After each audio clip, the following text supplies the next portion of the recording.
Live with a squeaky ass chair. I really need to. Can you hear that when it comes through? Oh It's yeah, really bad. need some liquid wrench over there. Liquid Wrench, Left Coast Caveman, Supreme Being through Modern Hunting and Gathering, leftcoastcaveman.com. We gather here once a week to discuss fitness modalities, nutritional modalities, mentalities for Supreme Being. And I've been diving into a lot of cool research this week about this idea of Supreme Being. And I know that you've read a lot of Nietzsche, Friedrich Nietzsche, however you want to say it. Everybody knows the main premise there, and I was really intrigued by just how much overlap there is between what we mean by Supreme Being and what the, I would say, Hellenistic and then post-Hellenistic, I don't know where Nietzsche falls into that mix, what they think about and what they talk about in terms of life and purpose and meaning, and how one should conduct oneself throughout the day, and what does that mean?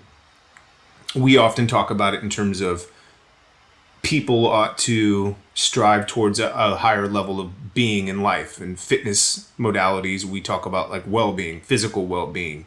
Mentalities, we talk about just how you orient yourself, owning your own philosophy, having whatever purpose you want to tie to it. And nutritional, I would say the same thing, is just taking care of the temple, taking care of what goes in your body ought to have some form of intention behind it and purpose behind it. And our premise at Left Coast Caveman is clearly about Supreme Being. We moderate a little bit between that. In the last cast, we talked about that, just this idea of pleasure and pain, and this toggling between the two with regard to the decisions that you make: fitness modality, nutritional modality, and mentality. And is it serving a greater purpose? Is it serving for pleasure? Is it mitigating the pain in your life, etc.?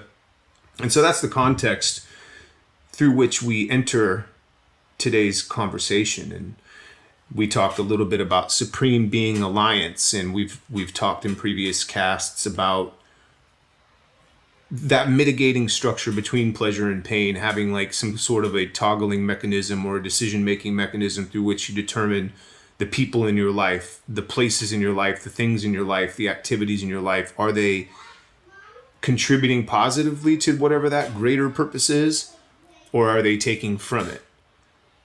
And I think we've found ourselves, like within our Left Coast Caveman way of life, and our philosophy is at sort of a position where, and jump in anytime you feel the need, but I think like if I'm characterizing what we've been up to in the last several casts, it feels like we're sort of in this middle ground, if you will, or sort of trying to determine. We talk about it in the terms of like debauchery modalities and things that we do that maybe don't contribute positively to a better well-being or a better Supreme Being, but that we recognize that the greater thrust of our life ought to be in this, towards this ideal of better well-being. And where I found some interesting conversation with these philosophers is that perhaps not everybody, like there's a couple problems with that. It's perhaps there's no one way to determine what better well-being is, and that's something that we're doing a lot of heavy lifting here to try to determine what that is. No matter where you are in life, no matter what you're up to, no matter what your goals, ambitions are, that we feel as though, and correct me if I'm wrong, and I think we've talked about this on the cast before, that no matter where you are, like Supreme Being doesn't mean you should strive towards absolute rich and being a king of the world, that you can achieve that wherever you're at, whatever you're doing in life. I think Nietzsche and some of those philosophers were sort of struggling with the idea of maybe not everybody is wired that way, not everybody could be that way, and that there's not like an overarching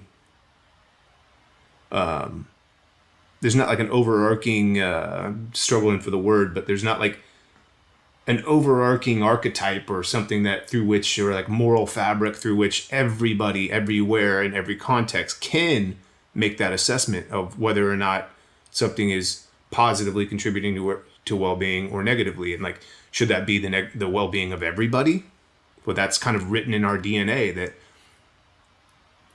either we're trying to uplift humanity as a whole, or are we just trying to take care of ourselves?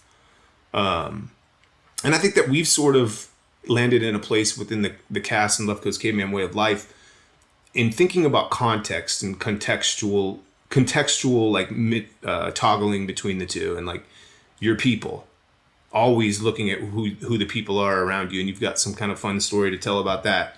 Your circumstances and like your actions, like, okay, like your fitness modality has that specific intention behind it, like how you use that in your life, how you use that perhaps to like if your intention is to just aesthetically look good and that's the only intention that you have, can that be tied to a better well-being or not? And the same thing with the mentality piece. It's like the objects around you, the people around you, the supreme being alliance. What are you aligning yourself to? What is it that you're adding to your life or taking away from it? And is it in fact leading to supreme being? And how are you impacting the people around you? Yeah, man. It's always something that I feel like we're at a position right now that that's what we've been talking about more than anything. Yeah. Yeah. I mean, and we look at Nietzsche and I mean, obviously the guy had a troubled life, troubled biography, but there is something so universal and still holds true of his philosophies. And he's one of the philosophers that of the few that I've studied, and I'm by no means an expert, but the ones that I internalize the most and I feel have really influenced this project, at least, for myself. And I think, you as well share that same influence of, he was highly critical of the philosophies and the moralities that were espoused to the population by a religion or education.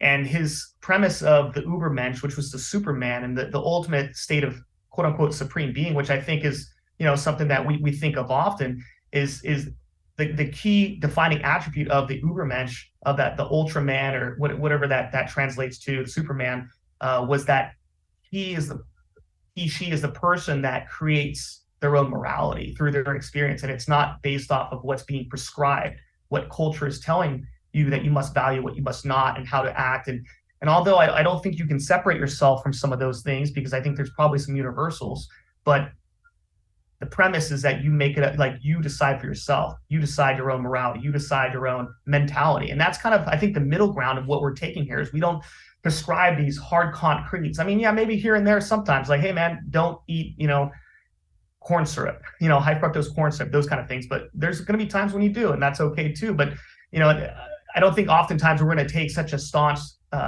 position on many things, because for some people, who knows, maybe you have a good relationship with it and you find your own way. You find out for yourself if it works for you or it doesn't, or if you're not achieving what you're looking to achieve from a body composition performance perspective, then maybe you need to create your own mentality around, oh yeah, that isn't good for me, and not just like fall in that relationship because we spoke about it, or that whoever else influencer out there might have. So I think that's one of the most powerful and freeing like philosophies from Nietzsche, and his philosophies have been demonized, and calling him just a racist, or that was the precursor to this what happened in World War II and the Holocaust, and which I don't think has any bearing, and who knows what influences that might have had on the Third Reich. But I mean, definitely one of my favorite philosophers, and what's interesting, and it plays, I don't know if you've had any a chance to read or listen to anything around Plato, perhaps. Not much. Well, you kind of touched on it about the fact that, yeah, well, I think one thing you mentioned earlier was the fact that, it's not for everyone. And like information and like some people, well, okay, let me back up. One of the things that I think was most intriguing from Plato was his critique of democracy. And the reason he had a critique on democracy, because he understood that there is a true weakness in like voting, and especially of people voting that were lacking in information. And this is where like philosophizing was born. It's like you have to be able to understand the issues. You have to be able to actually, in a public forum, this is where like the Toastmasters came from, but like your ability to speak in a trial, your ability to speak at a forum, to vote, to adjudicate what these, whatever laws might be coming in, or whatever issue might be affecting the population. And most people don't have that capacity. And that was like he was actually very much against democracy because of that big weakness, is that most people wouldn't do the homework. Most people wouldn't rise to the occasion of becoming educated or philosophizing on these ideas. And, that does certainly hold true today, in a way, right? Like most people aren't willing to do the work, or aren't willing, and that's fine. I mean, we can help out. That's a big premise, I feel like, of what we're doing, is we're providing the shortcuts of information, making the esoteric, making the biohacking, making applicable, realistic, and something that you can actually indoctrinate in your life and see for yourself, and develop a morality, a mentality around that, if that's something you want to carry forward. But I always thought that was an interesting piece, and still probably a part of democracy that hasn't been solved yet, is how do you inform people correctly in this day and age of disinformation, and confusion. Yeah, man, you nailed it. As usual, you unlock a lot of what I think you and I play well together, which is why we say left coast caveman. Is there sometimes I'm in the caveman, and then you come in and start to, I think, really illuminate some of the things that I'm attempting to communicate, and tying it back to our purpose too, of the supreme being through modern hunting and gathering, and making well-being and this wellness more practical and accessible to everybody in the audience is that would be my critique as well against that DNA position of there's just certain people who perhaps aren't capable of supreme being. I would say that everybody is, with specific regard to, and we'll have differences in terms of what we define that as being, but we're trying to put this information out and really study the intention and the outcome. And that's where I think Nietzsche gets it right, is that there's not a good and evil dichotomy per se with regard to these modalities, nutrition, fitness, mentality. He takes a specific position against like dogmatic religion, which I think would fall under our mentality piece. But study the outcome to determine what's good and bad.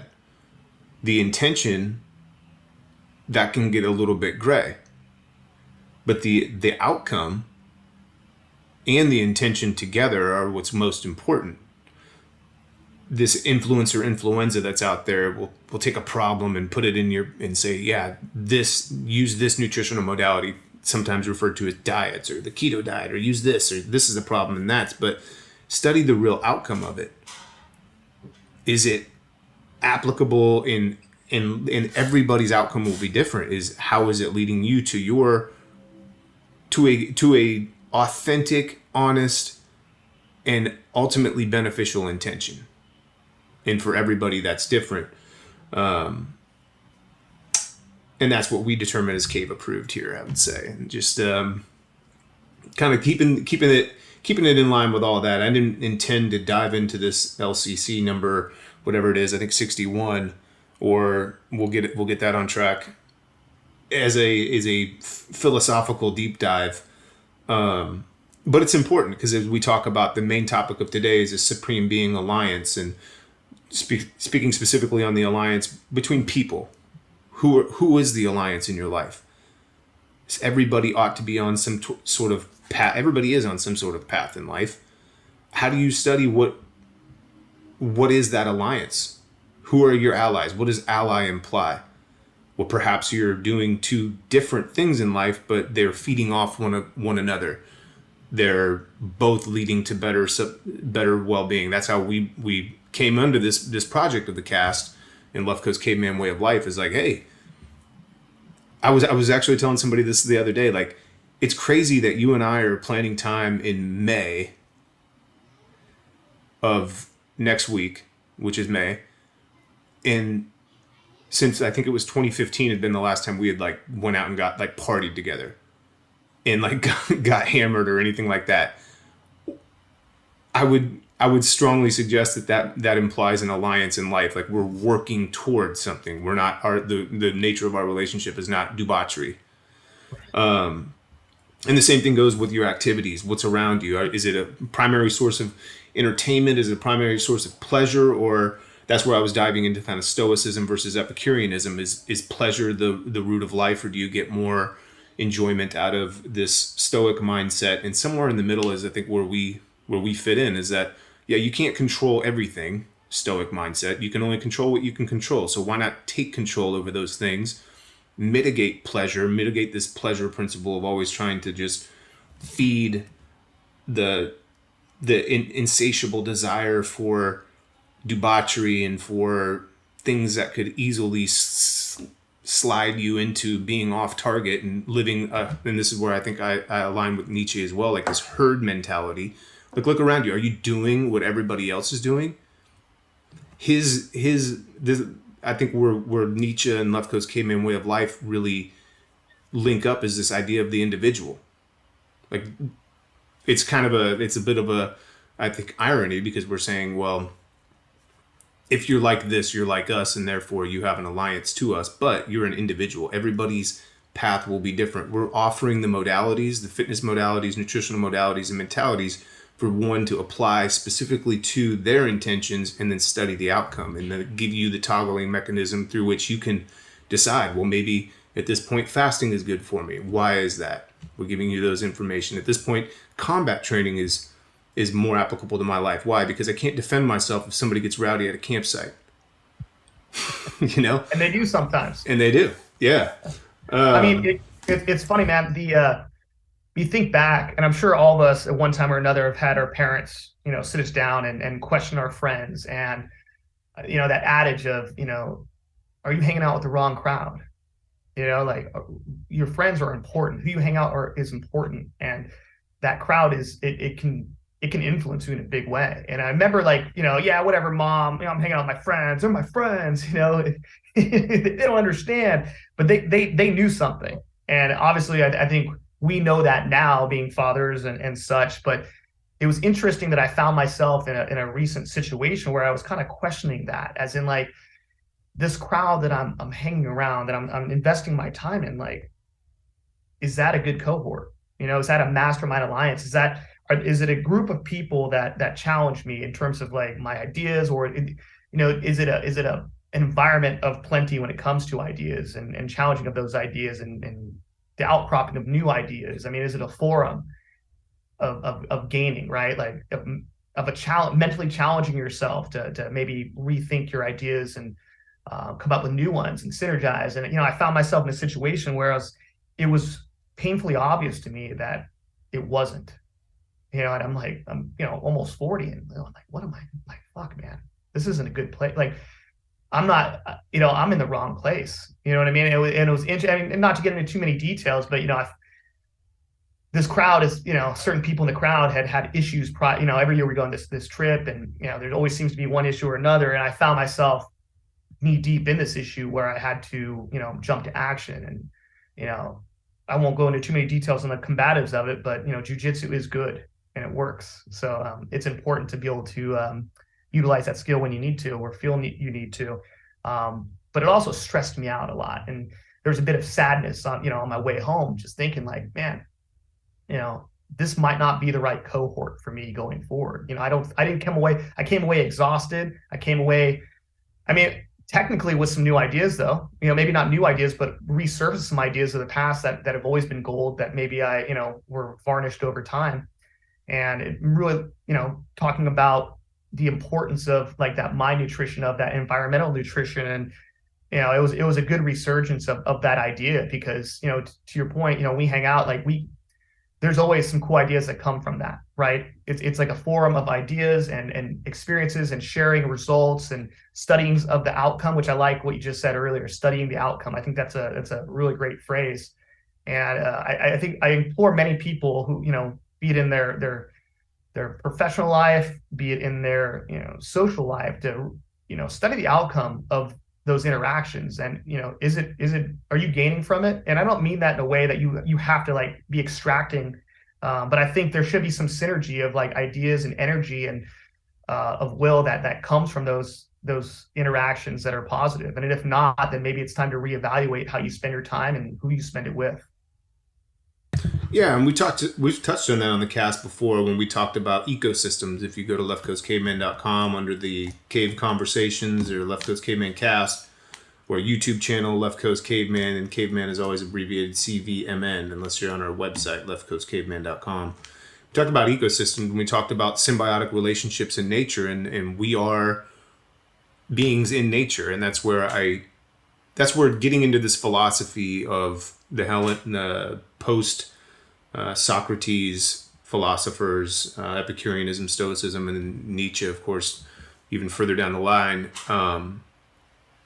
where they struggle with this idea as well that we are part of nature, and that's where we get a lot of our caveman ideas. We are hunting and gathering. What was primitive man hunting and gathering for? But the left coast in us tells us that there's something more to this. We're clearly set aside from just natural beings. We don't just seem to be an assortment of atoms in the void.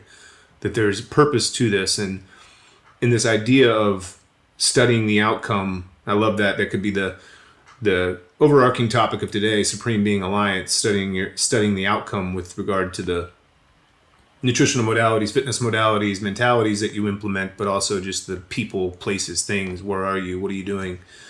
And this idea of studying the outcome, and is it a symbiotic relationship? Ultimately, it doesn't always have to be, though, and that's where it gets a little bit messy. You don't want to develop some kind of an elitist mentality where you wouldn't want to reach down into the pit of people who need it most. Perhaps you need to give more of yourself to somebody who needs it. But study is that being received. Are the people around you receiving that information? Are they motivated by it? How do you study that? Well, are they applying it? Are they coming to you and asking you more questions? Do you see the outcome? Do you see a difference in their life? And for us, it's clear. There's times where I dive into debauchery. There's times where you do. But ultimately, like, we're always there to pull each other up. Or, no judgment. We're just there to say, hey, yeah, well, you're out in Vegas partying. I'm jogging. And you're sharing those information. And that in and of itself creates that symbiotic relationship of keeping each other on the path. But also, like the yogurt nutritional modality that you've been talking about. I just picked up a gallon of raw milk from the store and a case of probiotics and 2 Lifeway jugs for the sake of making my own, because you're sharing information with me like, hey, here I made a 36-hour yogurt. It's fantastic. These are the benefits that I've been noticing in my life, and sharing those with me so that I can apply them to my life. And what do? Well, I react to that. And those are the types of relationships you want to look for, are those people that are along, like, in keeping with your path. And so that would be I think the cave implementation of this whole overarching theme. And the mentality piece would be to study the outcome, like you're saying, but then, figure out, the more challenging piece is figuring out, what is the give and take? Is it symbiotic? Is it pleasure driven? Or is it more productivity driven? Is it a good mix of both? Right. Ought to be. That reminds me, have you ever heard of and of course, there's always all sorts of rules around the percentiles, but have you ever heard of the 33% rule? No. Well, I'm sure I have and forgot about it. So and it might be, called something else as well, but 33% that struck out to me. So it talks about a distribution of how to curate, like, your cohort.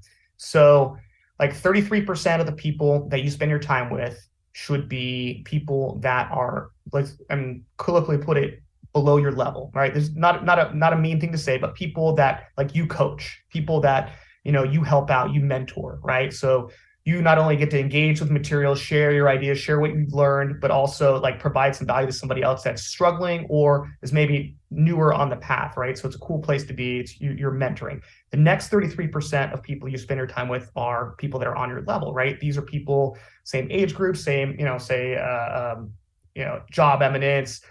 These are people that, like, you call your friends, right? Like, you challenge each other's ideas, you bounce ideas off each other. You guys are trying to figure it out, being intrepid in new ideas and exploration and whatnot. So those are your cohorts, right?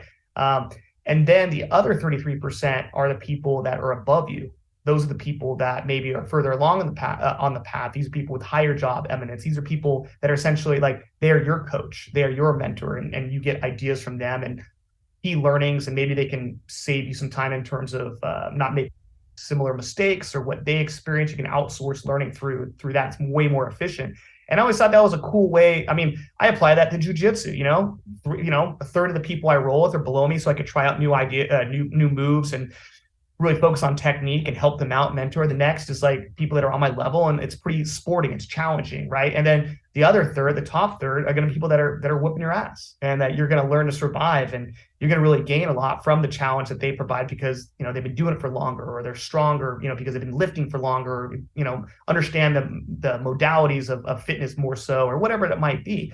And I just feel like that was always a really cool distribution, just a model in your mind of thinking of how you organize. And what's interesting about that also is, and I don't know if I feel like you've had a pretty good run with like mentors and whatnot, but I feel like that's something I've always really missed in terms of like how I have opportunity to structure my life. It's like, how do you find a mentor? How do what's that process look like? Because I don't feel like I have a mentor per se. I mean, I lean heavily on my cohorts. I lean heavily on you and other friends.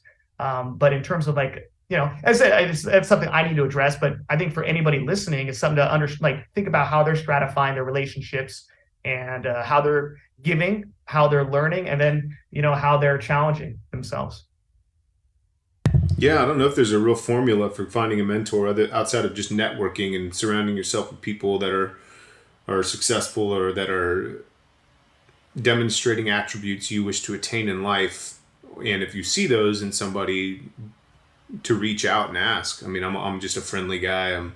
I'm a guy that'll sit next to somebody at the bar, and if they're well-to-do, and I'll ask them about their business and how's life, and like continue the conversation and kind of figure out about their life, and then make those connections. And so yeah, I like the 33%. I'm not sure that I actually apply that, or if I even think about it, or if I just go through life kind of in an amoeba type state of just absorbing and spitting out the junk and trying to keep it free flow in that regard, because it's a constant change. I mean, I think that the implication of a path is not to say that it always stays in the same course.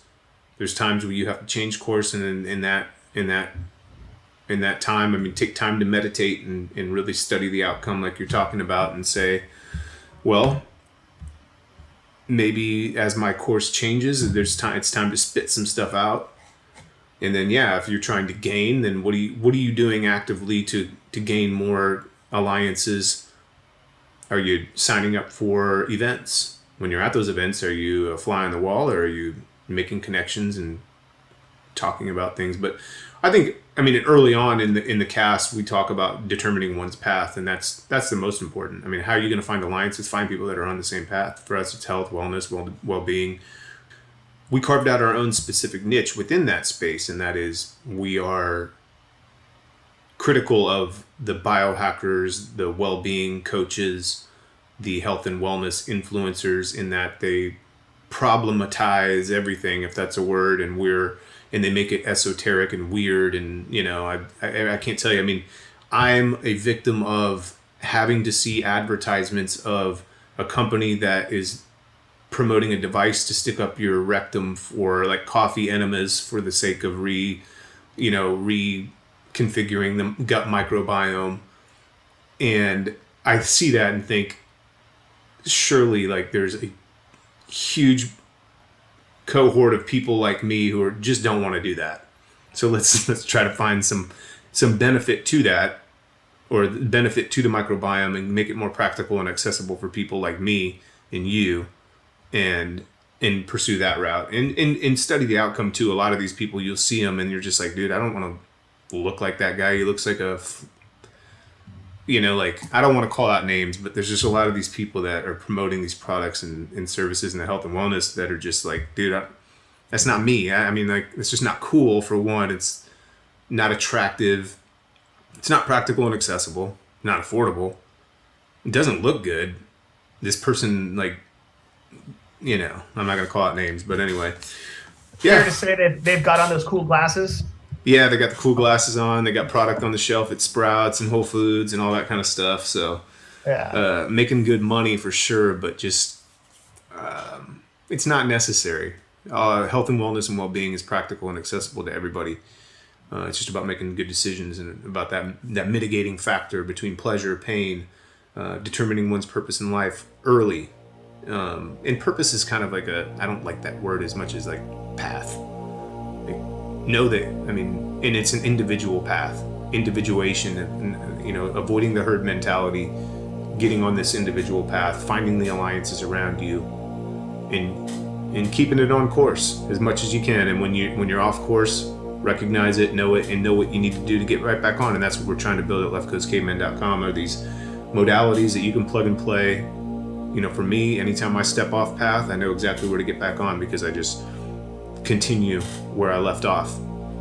The primal primers, am I in sapient strength? Am I in actualization phase, where I'm applying this stuff and really taking it to the next level in my businesses, in my life, at my job, whatever it is? Are you applying it to and recognizing the influence of the Left Coast Caveman way of life in other areas? That would be the actualization phase of, are you developing that X factor that makes you more productive, happier, sleeping better relationships, more energized? That's the actualization of this stuff.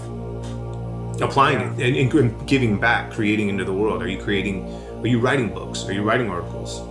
Are you creating something that's taking what you've determined as being a valuable asset in the world, and something that you can produce?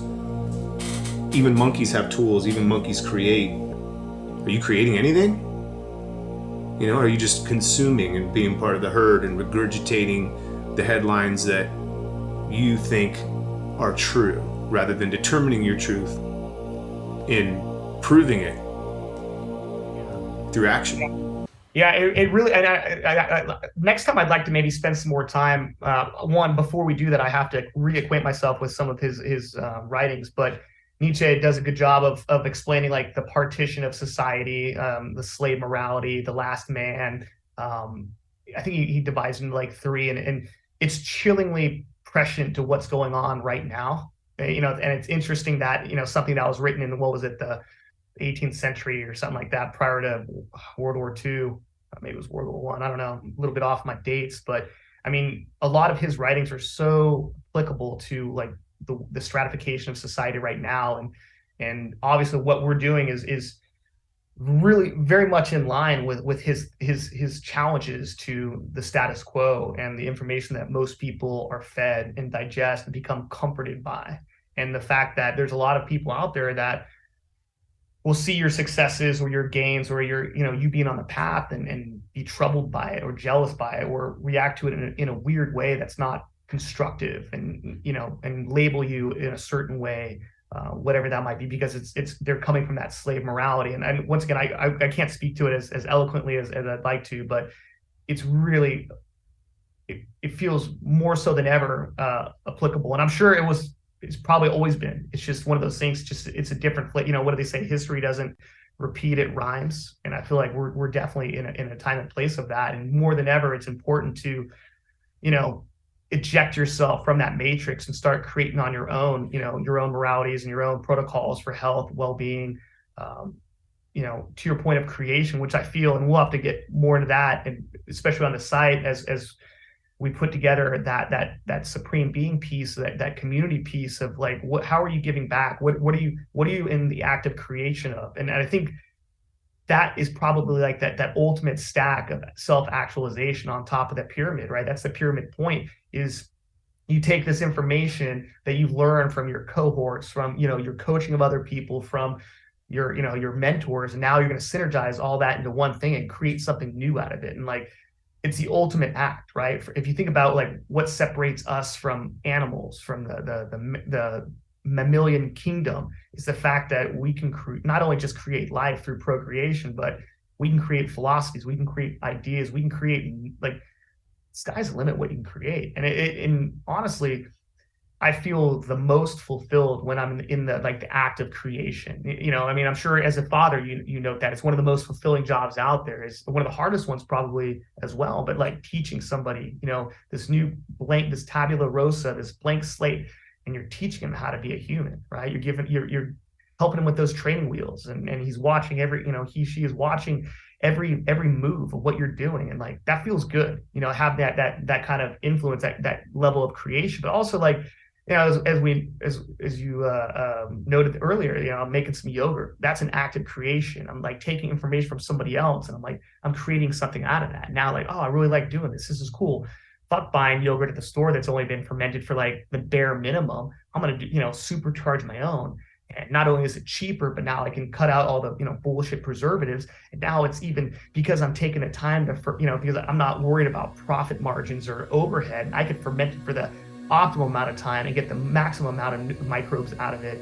And that's when stuff really gets exciting. And I think that's a cool thing to ask yourself. If you're not into journaling and you're not into like what do you like what have you added to like the human compendium of ideas and products, and like what are you just taking, or are you giving back? Like what is that? Are you leaving a mark? Is there something cool that like people will remember you by? Like, oh man, that what did you create, right? What is that? And we all have the abilities to do that, but it does require, you got to accumulate data points. You have to seek out, and it's hard to do if one, you chose poorly in terms of your cohort, and you guys are all just nothing against sports, but you just watch sports and drink beer all day, right? And that's a fine time, don't get me wrong, but like you'll probably come away from that oftentimes not very much better than you approached it initially, So that's something I challenge myself with often, and that's why I like writing. That's why I like crafting, brewing beer, like trying to learn a new craft, but not only just doing what other people have done. It's like, oh, okay, I want to take it to the next level of doing something that nobody else has done. Maybe, my beers with these specialty mushrooms in it are going to be, the next thing that really, at the very least, I think it's cool. It's nutritional for me, and maybe some of my friends dig it too, and that now they're brewing it. And who knows what type of, ripples that has over time. Absolutely. And with the last 60 seconds, I'll say you are indeed correct. Creation is what sets us apart, and the actualization is what sets the Left Coast Caveman way of life apart. And that's what we're inviting people to do, is apply this stuff. You never know. A batch of yogurt could change the world, could change a life. It could make it could impact somebody else. So everybody has something special to offer, and that's our invitation. And that is a wrap. How did we sound off last time? Keep it cave. Oh, well said, sir. Keep it cave.